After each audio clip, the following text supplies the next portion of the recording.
Step into the ladies' room with Clarissa. Step into the ladies' room with Clarissa. Step into the ladies' room with Clarissa. Step into the ladies' room. Step into the ladies' room with Clarissa. Step into the ladies' room with Clarissa. Step into the ladies' room with Clarissa. Step into the ladies' room. Topics that interest you. Fun and minutes for two. She's on the cutting edge. Come and join the Kingdom Concierge. Step into the ladies' room. Step into the ladies' room. Step into the ladies' room. Step into the ladies' room with Clarissa.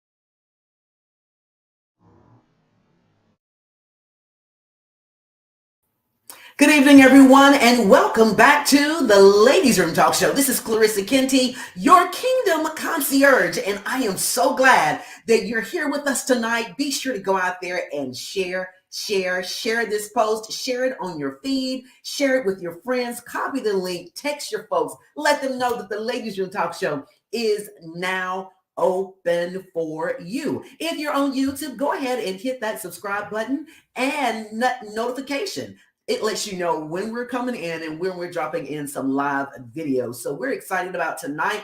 Want to give a big shout out to a couple of people that have come on for the month of Black History Month. Number one, Andrea Whitfield.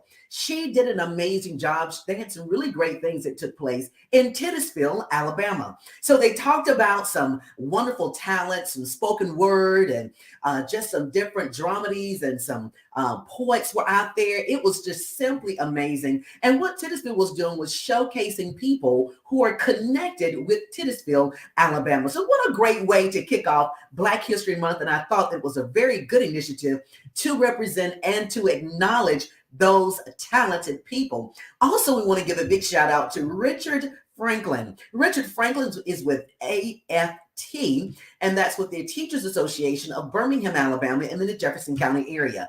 He came in and talked to us about the concerns that our teachers are having in the school system. He really shed some light on some great things. We know about some of the initiatives, but really weren't very knowledgeable about AFT. But since his arrival to the Ladies Room Talk Show, we've had a lot of good responses from that, letting us know what that organization is all about and how they are best representing our teachers in the Jefferson County area. What amazing opportunity to have him on the show. We certainly will have him to come back again. He had a couple of more things that he wanted to share, and so we want to give him that opportunity before Black History Month is over. So I'm looking and I'm seeing that we have some comments in. We have some people in. Hi, Allison Sanders. Allison Sanders is a movie director here in Birmingham, Alabama. She has a great movie that is on Prime, Amazon Prime, Something Just Ain't Right. We need to go out there and support our local talent, and kudos to her for having that on Amazon Prime. I understand that's hard to get on, so we're very, very excited about what she is doing in this area, and let's make sure we go out there and support her. Now, you probably saw the flyer that I put out today, and for today it's Meet the Englands. Yeah, that sounds like a sitcom or a show that we should be watching on Amazon Prime. Really, Meet the Englands. I love it. I'm so excited to have this family on the Ladies Room Talk Show here tonight. We're celebrating Black history. And with this, all of the Englands are in some way, fashion, or form representing community. We have two judges that are here. We have the magistrate judge. We have Judge England Jr., who is the father. And when we have his DNA all over here, these children are really, I'm sure, making him extremely proud about what they're doing. We also have State Representative Chris England, who is here with us today. So this will be his first time inside the ladies' room. So I'm honored to have him here tonight.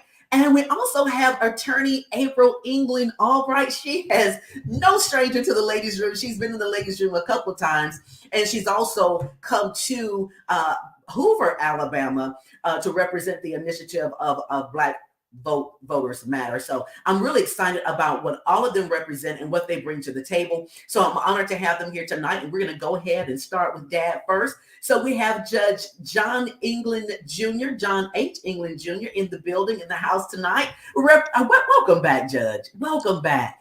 Thank you. I'm glad to have you here today. I'm glad to be in the ladies' room. Again, right? Again. You know, it makes me feel good. So it's saying, you know, if he came back, that means he got a lot singing out in the ladies' room. Well, I said that when I was on before. You that did. I like being in the ladies' room, so I'm glad to be back. I'm glad you're back too. I was a little nervous. I said, Lord, please let him come back. I hope I didn't scare him off. So I'm glad you're here tonight, and I'm glad that we're going to really talk to you. I'm going to kind of talk to you a little bit before your children come in. You know, since you've been in the ladies' room, I understand that you are now going to the Bahamas and you're sipping on pina coladas now. You are retired. Is that correct? Well, let's just say fine red wine. I got you. There's finer things in life, right? There you go. Well, I tell you, I'm sure you're excited about it, and you know, you deserve it. I'm sure you're not truly retired. I'm sure you got some other things going on, but I'm really excited about what you've done and how you've represented us so well. And I'm excited about your children. I know you are too. You know, how do you feel having children that you have? They're all really walking in your footsteps, and you know, they're representing community and they're serving community. How does that make you feel as a father? Well, actually, I'm pretty proud. I will say that. In fact, as when the opportunity to speak to groups come up, Mm-hmm. I always tell them that, my proudest thing is to talk about my children. Mm-hmm. And,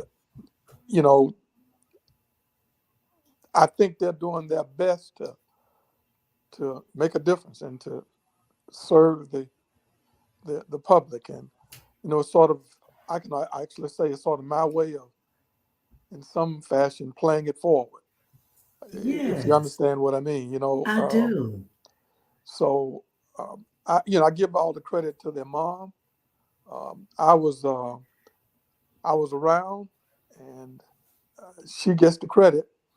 I think they probably saw that the law could make a difference. And so, I was happy to see them choose the law as a career. You know, I know that you do give kudos to your wife and to their mom, and by me being a mom, hey, I'll take all the credit. I understand, but it's something for children to look up and see their father do such wonderful and magnificent things, and to want to follow in their footsteps, because there's so many children that don't want to be like their parents. They try to do something totally different. They don't want to be anywhere close to being what their parents did, or to do the things that they're doing. And, for that says a lot for what you're doing. I talked to someone earlier today, and, we were talking about, you can set so many things up and set things in place, but the best teaching and the best way to raise your children is to be the role model before them. Live the life you'd like for them to be. And I'm not saying that's that we're doing perfect, because no parent is perfect, but to be, and for them to see your wins says a lot. For them to see your wins really says a lot. So kudos to you, Judge England. I'm honored just to have you back in the ladies' room and to have your children here. so that we can talk to them. I have the show named Meet the Englands. So I'm excited about that, to meet the Englands. I like So that. you like that? Yeah. Good. I'm glad I was hoping you would. So we're going to bring everyone in the order that they were born. And so we're going to bring in John England III. He's going to come on in. He's a magistrate judge here for the Northern District of Birmingham, of Alabama, the Northern District of Alabama. So, hey, Judge, how are you today? I'm good. Good. Good. I'm glad to have you back. I felt pretty good. We just had the two of you last time inside the ladies' room, and we talked off air. You was like, "Hey, you need to have my brother and sister on, man. That would really be great." I'm like, you know what? That would be great. Since then, of course, I've spoken with April, and I think we stayed on the phone for about, and I'll bring her on, we'll talk about it, for maybe about an hour and a half. And that was our first conversation, but we just kind of hit it off. She's just an amazing soul. So I'm glad that you connected us as ladies, because she's really, really, really an awesome person. So Judge England, tell us a little bit about what you do and what being a magistrate judge is all about, and how you represent us. Well, I've been a United States magistrate judge now for about 8.5 years. Wow. And so, my primary responsibilities, I take care of criminal, civil cases that arise in the Northern District of Alabama. Mm. And so that encompasses the top part of the state of. And so any cases that arise, criminal or civil, in this particular district, and those are the types of cases that I handle. In addition to that, I'm involved in our court's reentry program. It's something that we started probably over 10 years ago. And, I started working before I became a judge and continued that after I became a judge. And so the idea is, when folks come out of prison, that, they've got a lot of hurdles. And so the idea is helping them to overcome those hurdles so that they reoffend. And unfortunately, COVID has put a monkey wrench in that, so to speak, because we met in person with these folks, and we would meet, a couple of times a month and help them plan out goals, help them to secure jobs, help them to deal with other legal issues that they encountered when they come out. And one thing it taught me over the course of time that I've been doing this is, it is very difficult to re-enter back into society once you've been in prison. There's job issues, but there are a lot of family issues too. And it's rewarding me to try to help folks to navigate that.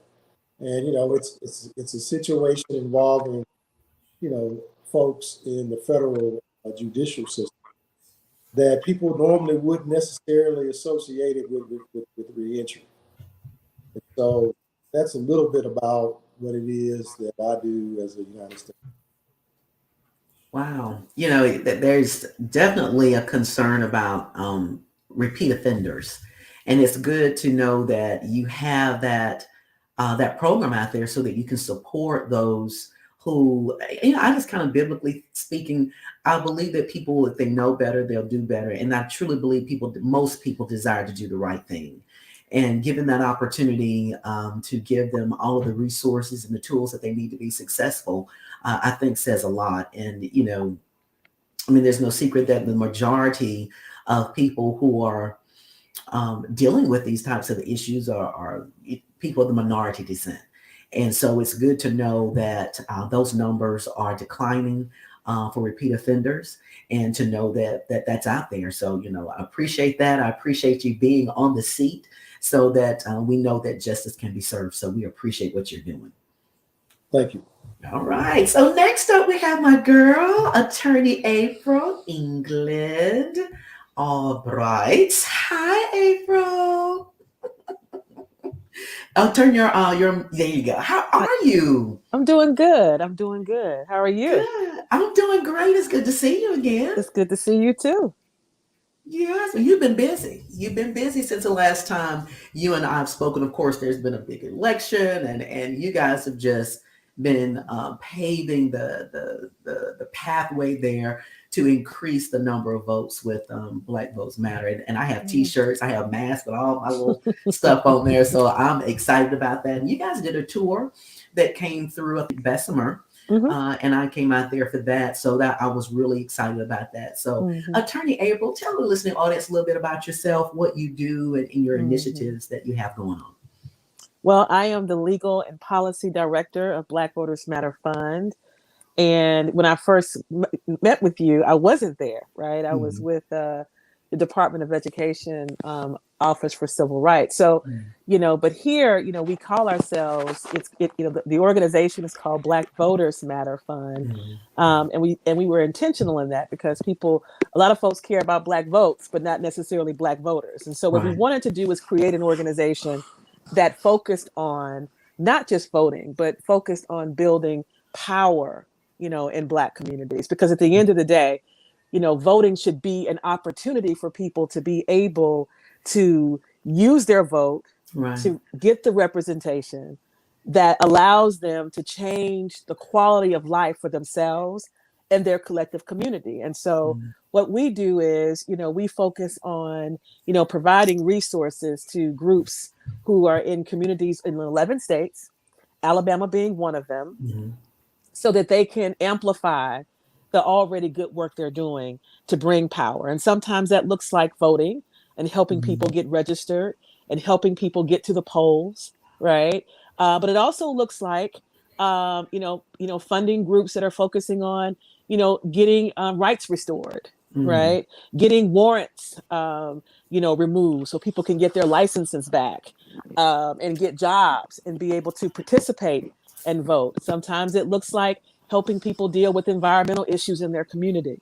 And then it also looks like fighting for voting rights, which we've been spending a lot of time over the past year, doing in state after state, in response to all of the different, voter suppression laws that are being enacted. So those are a little bit of things that we do. We do it by protesting.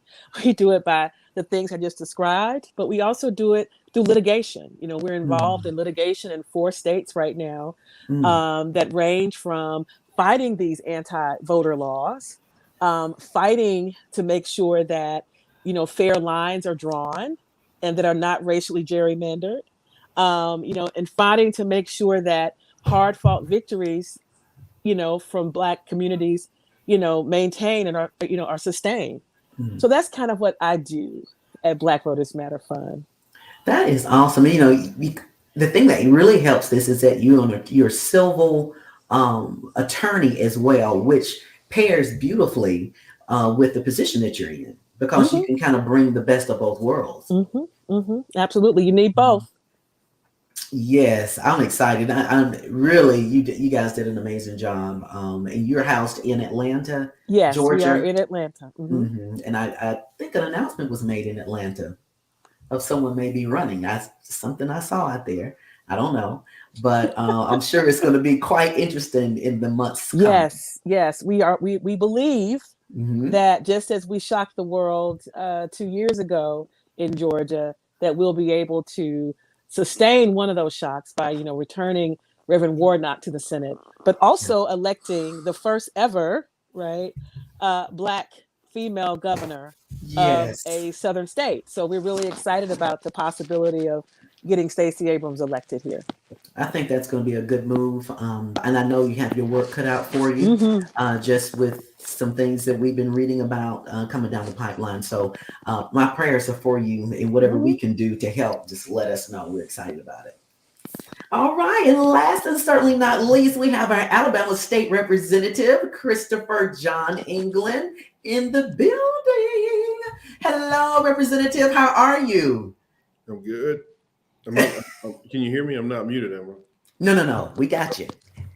Yes. Now you're a state representative for the state of Alabama. Tell us a little bit about what district you represent and what does being a state representative, what is that all about? Actually, I got more jobs than any of these folks. Um, During the day, I work for the city of Tuscaloosa. I'm an associate city attorney. Okay. Um, Back in 2006, I was elected to the Alabama legislature. And I have been reelected every time without any opposition, including this time. I'm starting my 5th term. And also I'm chair of the Alabama Democratic Party. So I'm always working. Matter of fact, the job that doesn't pay me is the one that takes most of my time and causes me the most stress. But as a legislator, I serve on the Judiciary Committee, the Public Safety and Homeland Security Committee, and the Insurance Committee. I'm also vice chair of the Tuscaloosa Legislative Delegation. I'm also the House Democratic Caucus chair. I serve on the Tuscaloosa Road Improvement Commission in Tuscaloosa. And basically what I do 3 to 4 months out of every year is I travel back and forth to Montgomery during legislative session. And I sponsor legislation that generally revolves around criminal justice reform and most of the issues where people who don't have representation, speak for those folks. Okay. And as chair of the Democratic Party, we are trying to get as many voters registered, get our issues out there, get candidates trained, hopefully win some elections this year to break up that Republican supermajority. So 40% of the population that does not have a voice can have more impact on state government. So that's what I do in a nutshell. Excellent. Now, Representative, do you have maybe a plan to increase those numbers as we're going into, we got a big election coming up here pretty soon for the state and the House. Do you guys have any type of initiatives that's going on to increase awareness and also to increase the number of votes? Yes, we deep canvass at least 3 or 4 times every month. That means we phone bank and we call people to remind them to there's an election coming up and these are the issues that are going to be on the ballot. And also we are messaging, trying to fill a void of ignorance and lack of information that comes from the opposing side. And and basically, we get a lot of people that talk about registering new voters, but our numbers indicate that over 400,000 currently registered voters did not participate in the last election cycle. Mm-hmm. So if you imagine, if even half of those folks participated, Doug Jones goes from 920,000 votes to over 1 million, and we got a competitive election. Mm-hmm. So not only are we talking about making sure that we register new voters, but we also are talking about connecting with those who are currently registered, who are disaffected, and who are not participating in the process. So, it's a twofold process: identifying voters who are registered and not participating, and then also registering new voters in areas that we could feel like we could be successful. Judge England, I was thinking as our Representative Chris was speaking, where are you guys with getting these people who have been incarcerated at some point restoring their rights to vote? Because I know at some point some of them aren't able to vote because of the situation that they're in, and some are maybe not knowledgeable of the fact that those rights can be reinstated. Do you see where that may be an issue? And if so, is there something that's going on where we can educate them that those rights can be restored? You're on mute. You're muted. Sorry about that. We do that through the program to the extent that we can, but we can only reach so many folks. So our sort of limited in that respect. But I do know that both April and Chris, a lot of education with regard to folks realize that they can try to get their right to vote. They probably better. Okay, I know that April, just in kind of being around some of the things that she's been doing, I do as I can remember that there was kind of a campaign to educate some of those people who about their rights being revoked, to reinstate those things. And so I did hear some chatter about that at some point. Am I right about that, April? Yes, one of the groups in Alabama, for example, we work with, a couple of groups in Alabama who specifically, canvass the community, to go to literally walk people through the process of getting their rights reinstated. That was a law that was hard fought. And I think, Chris, you can speak to how, because you were a part of that, in opening up this process for more people, because, initially the process was very restricted. But through changes in the legislation, and Chris was a part of that. It opened the door for more people, and actually, in many ways, Alabama has been a blueprint for many other states. And there are other states that we also do work in. There's a group of young people in the state of Connecticut, for example, that I literally we just funded, and they, and Clenny Glasgow and other people who are doing the good work in Alabama actually, help to train them on, what to do the same thing. And of course, every state is different, but I'm just, raising the bar that, there are groups out there who are specifically walking people through the process to get their rights restored, and who actually canvass jails, and also when they are able to come in, get people their rights restored, and they're re-registered to vote. And it's very important, right, to get somebody who knows what they're doing to help people get restored, because we also see across the country these malicious prosecutions, right, of people who are trying to get their rights restored, but finding their way, finding themselves being prosecuted mercilessly, from these states, even though they're just trying to get their rights restored and returning to, a citizen to vote. So, yeah, I think, Chris, if you could share, those changes, because I think it's really informative, and really helpful to know what the different nuances of this law is.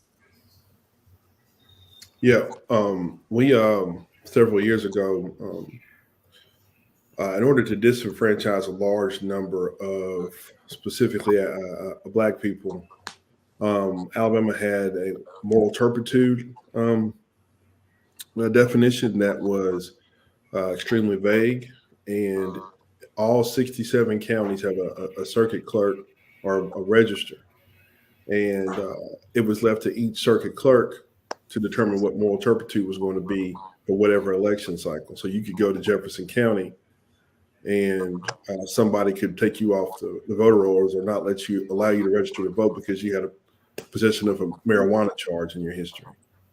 So a few years ago, we passed a law that defined moral turpitude and limited it to 50 or so charges, versus every charge in the book could potentially be moral turpitude, depending on if the registrar didn't want you to vote.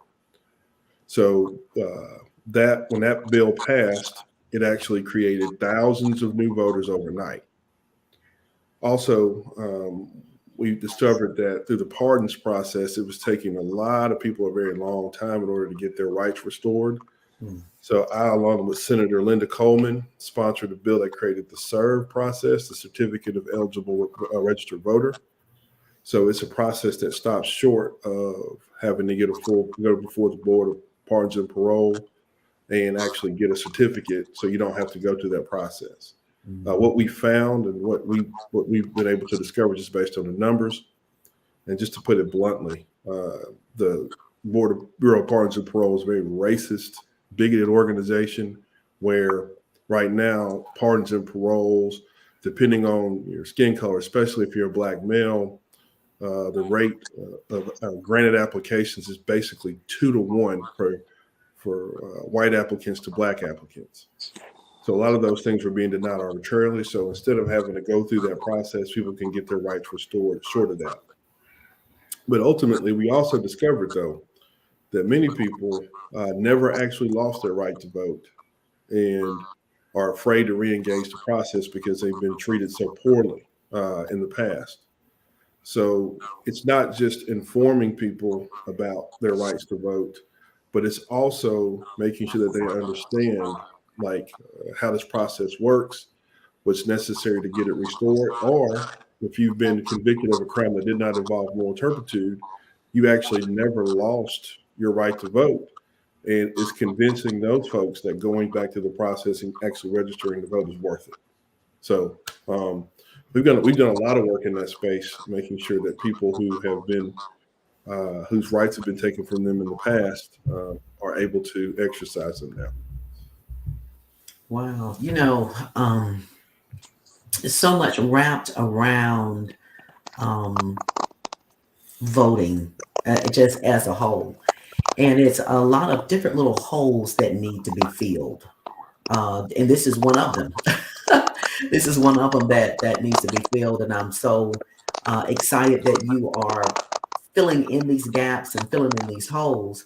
And I think that's what made this last election so successful. And it just depends on what side you're on, whether you felt like it was successful or not. To me, I felt like it was successful. So it says a lot with what you guys are doing. So kudos to you on that. Judge England Jr., Dad, I'm sitting here and I'm listening to your children. And you are doing the same. I'm sure this is not the first format that you've had an opportunity to hear them speak, all three of them, in one setting. I will say, based on what I'm seeing, this is not anything that I hear. Some kids are trying to do things just to please their parents. I believe that this is interwoven into them. And I think it's the very fabric of who they are. You are retired now, but I'm sure there's something else you're doing. What are you up to?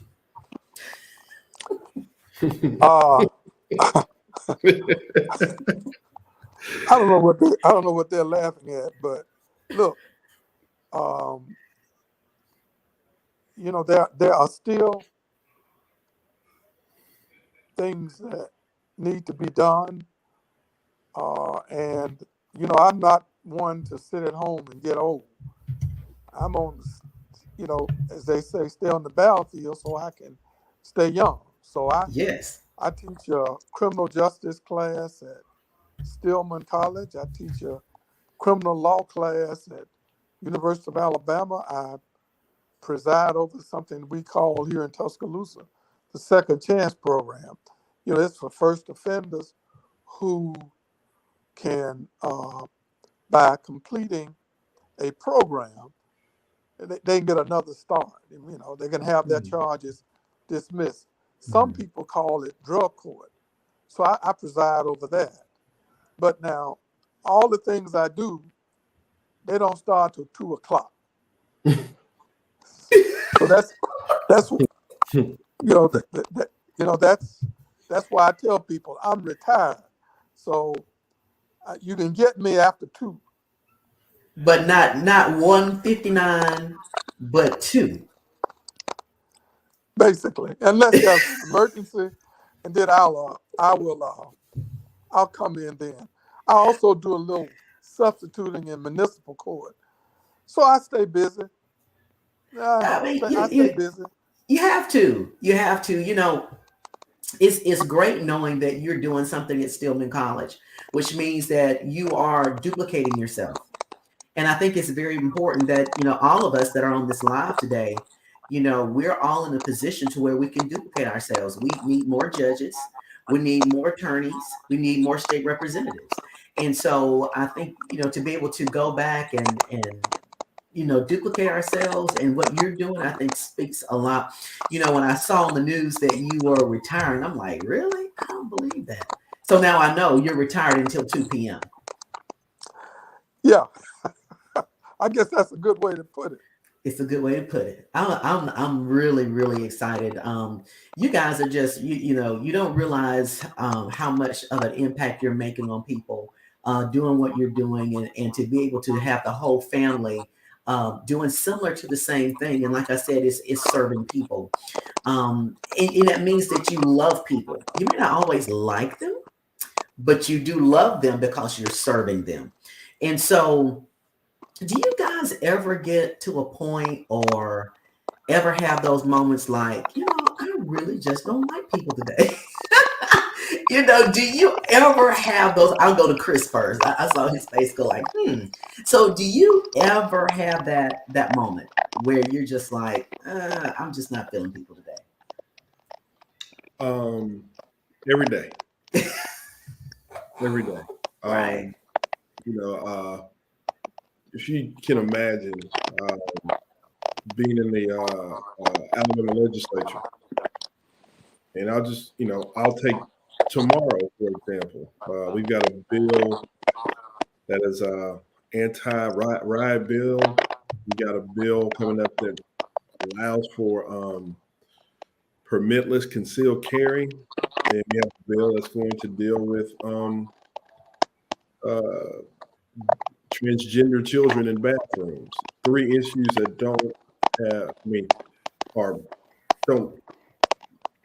if we're talking about people needing health care in the pandemic, those sorts of things, no, we're not talking about those. We're talking about things that just don't matter on a day-to-day basis, not at the kitchen table. So, on some days, I just don't like them. I don't like them at all.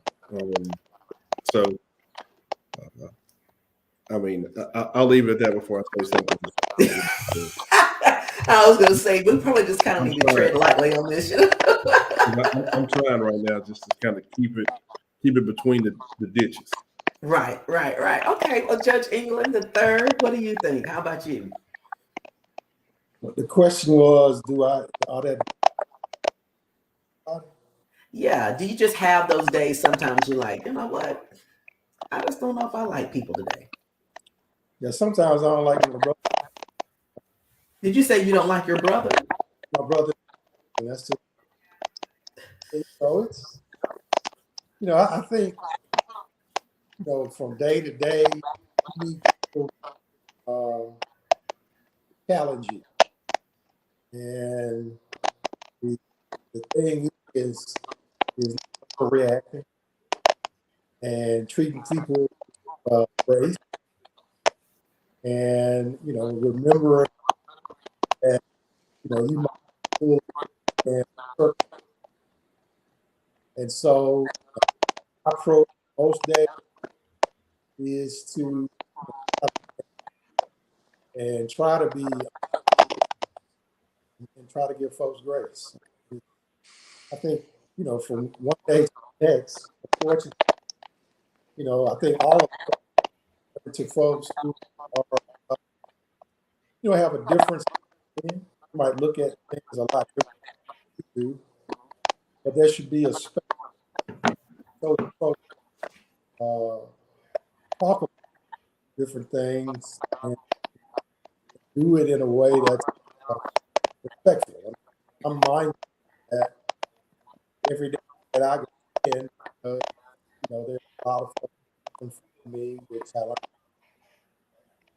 and it's incumbent upon me to try to the extent that I can remember and factor that in whatever hiding or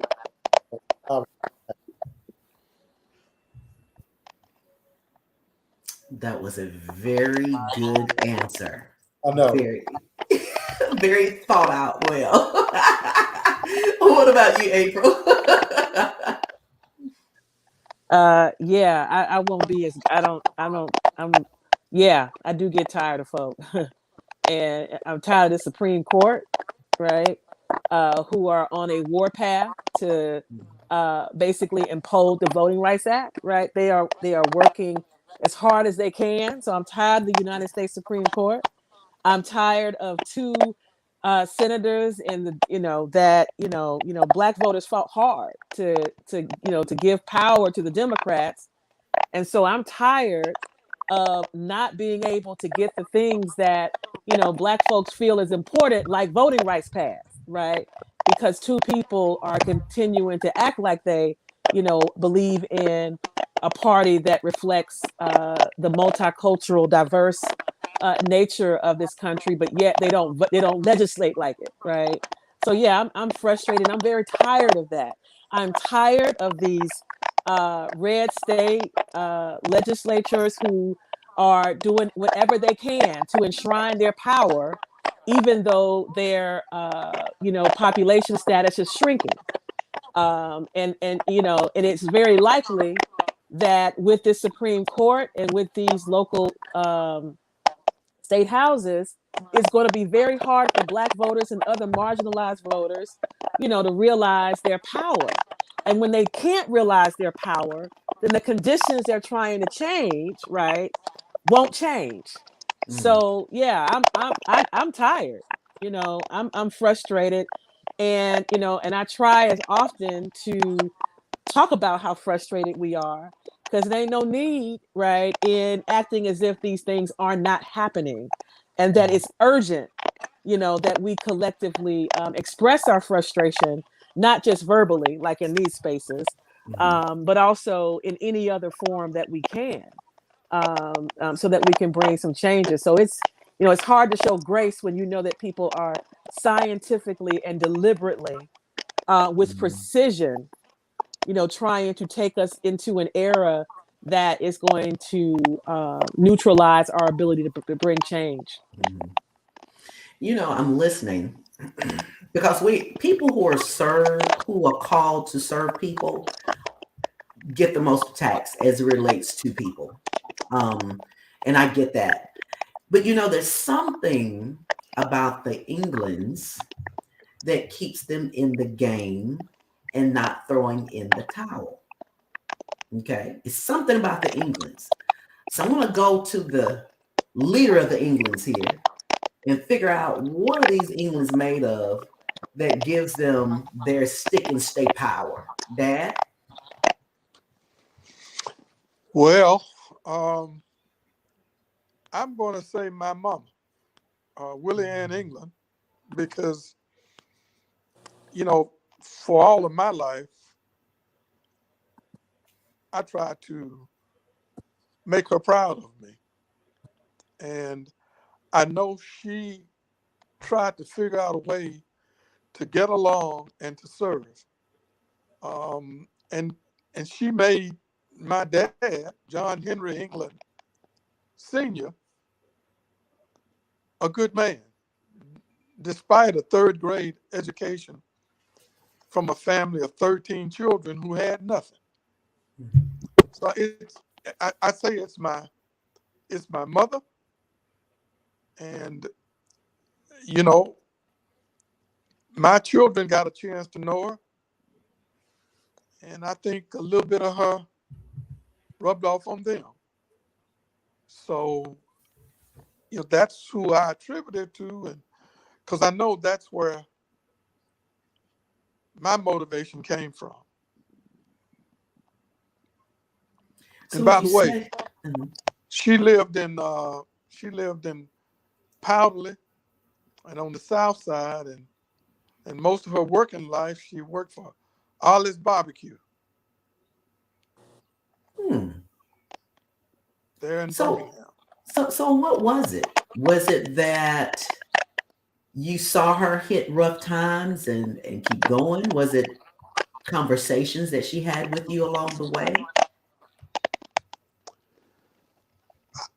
I will say that she just expected all of us to make something of ourselves. She would not accept doing nothing or being wanted the crowd. She just expected that. But at the same time, there was not a kinder person. And when I say kinder person, not just to us, but to everybody that she worked with. And I remember, despite the fact that the Alice barbecue was rigidly segregated, and the first time there was a lawsuit which required Alice to let black folks come in, she was still working there, and the whites there respected her because she tried to treat everybody right. So, plus the fact, if you look closely at my children and look closely at me, you'll see we all got gaps in our teeth. So we got that from my mama too. And that must Okay. do something for us. Also, Y'all really, good teeth. I wish I could take this camera and get real close on all the grills on this show. So it's power in the gap, is what you're telling me, Judge. Power in the gap. I like your sayings. Thank you. I love it. I love it. You know, I'm so excited to have you guys on. And as we wrap up the show tonight, it's just really been a privilege and an honor to allow my guests to meet the Englands. And just to let people know, especially those who have children, young kids that they're raising, and to see that, you know, as a parent, you have fears sometimes. Am I doing the right thing? Am I being the right example? Are they going to turn out all right? You know, and when you look at the Englands and you see such amazing things that you guys are doing, and it's not just in the titles that you hold, but it's just the essence of who you are and how you believe in what God has called you to do. And so for that, it really speaks a lot. It encourages parents who are out here who are raising young kids to know that it's possible for all of their children to do very well. So, Dad, big kudos to you doing a great job with your children and for allowing us to truly meet the English tonight and to see what you guys are all about. So I will start with Judge England III. If there's any words that you'd like to leave with the listening audience here tonight as we wrap up the show. Well, first of all, thank you for inviting all of us home. You know, we appreciate the opportunity to talk about, you know, our individual lives, but also do that, you know, it's not lost on that what we represent is rare in the community, and that's due in large part to the hurdles that we have had to overcome. And, you know, we had great parents who gave us great opportunities,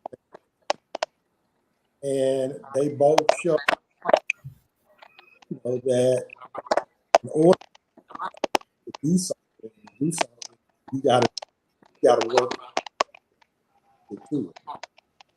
And so, you know, out of their legacy, something, you know, for our kids going forward. And so, you know, I would say to anybody listen to the show today that what you see is a family of folks who, despite any particular overcame, and we still try to overcome. And it's possible. Anything is possible. But I love it. Thank you so much, Judge. I appreciate that. April? Ditto to everything he said, and we were just very blessed to have two parents who really understood service. Don't cost anything to serve, and so we were raised by two parents who had that a servant's heart. We weren't a family growing up of tremendous means, but we did have a tremendous example of two people in their various ways trying to make a difference in people's lives. And we witnessed that. We witnessed the hardships that came with that, but we also witnessed the benevolence, right? The goodness, the righteousness that came from that. And I do believe that it compelled and pulled us in that direction. We were also blessed, even beyond this screen. We have a tremendous family of similar activists, of similar servants. Chris serves alongside our uncle, Artist McCampbell, who's also, been doing that for years, but not just there in his community. His daughter, Joy, similar servants, working hard to bring change. My cousins, my mother's family from McIntosh, Alabama, right? We never forgot where we came from. We were told to not to forget from where we came from and not to forget the tremendous responsibility that comes from that. And it's not heavy, right? So I would just say to people that, one of the first times that God would go through in Genesis, God, through each day, God would say, it is good.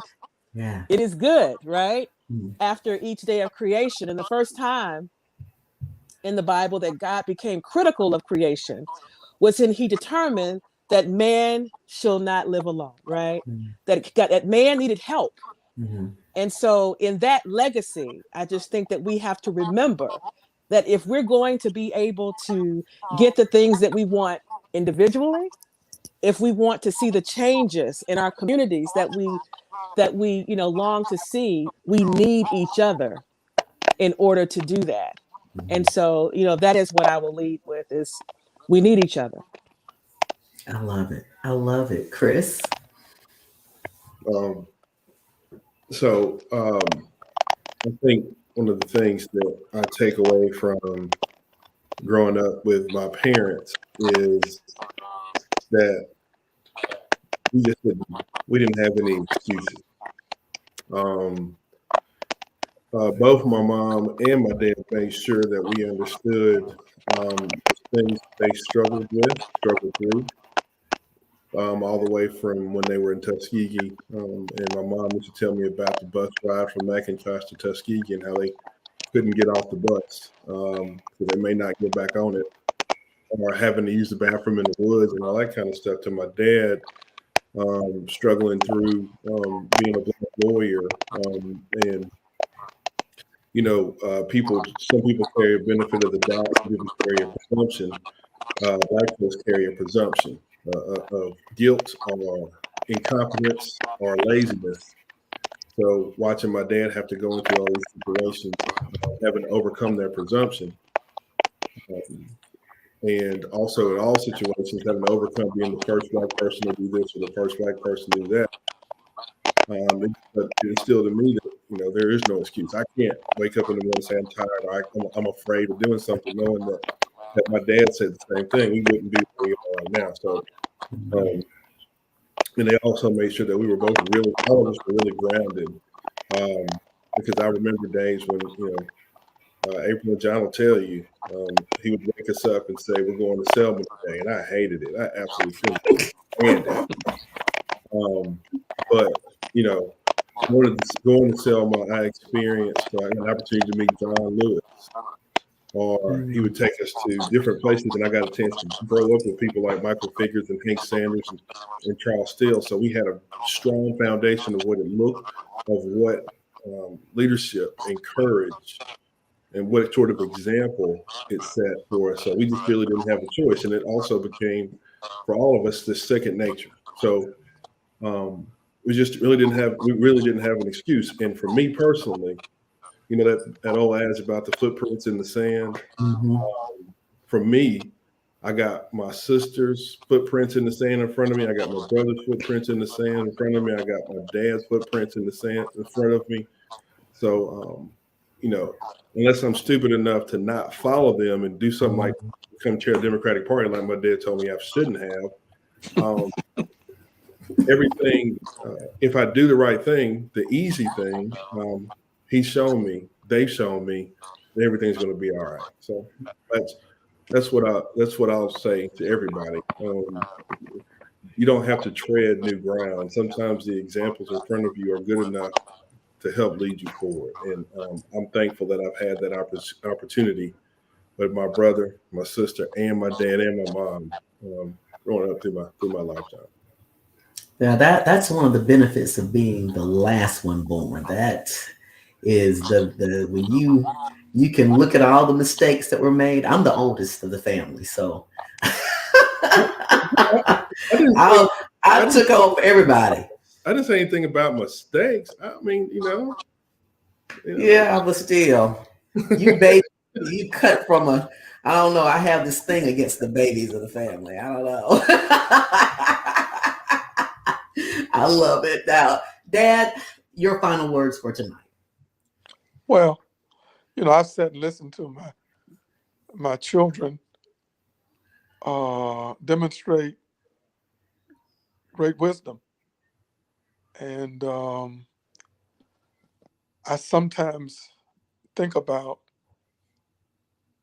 are these the same kids that I used to play with? And I say, look at them. So you can't help but, appreciate the gift that God has given. And I do.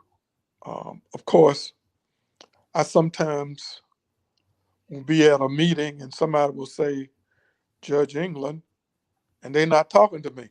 Mm-hmm. I might get someone to come up to me and say, I'm thinking they're coming for something from me, and they want me to get in touch with Chris. And then it's no telling where April would be. She might be in DC getting arrested.